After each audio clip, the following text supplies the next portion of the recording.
Hi everyone, this is Ann. I have a quick tip for you today on how to curl your eyelashes using a spoon.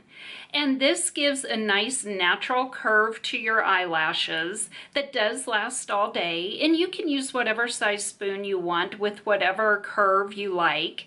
I like to use a little teaspoon that has a pretty good curve to it.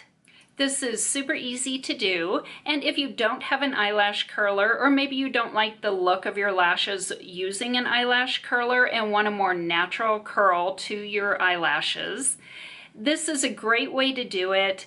It's super easy. All you do is heat up your spoon with either a hair dryer for a few seconds or run it underneath hot water to warm it up, and then just test the spoon against your hand to make sure it's not too hot. In case you touch the spoon to your skin, you don't want to burn your skin.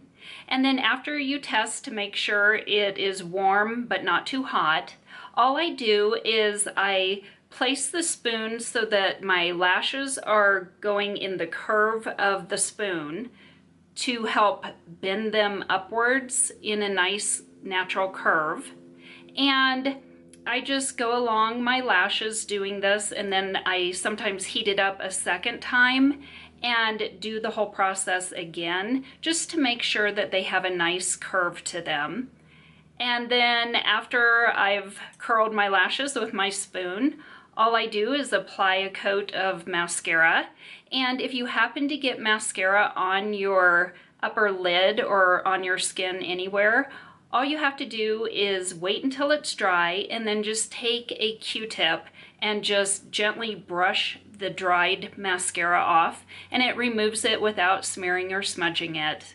I hope you guys enjoyed this quick tip. If you're not already subscribed to my channel and you enjoy the content of my videos, please be sure to subscribe so you don't miss any of my future videos.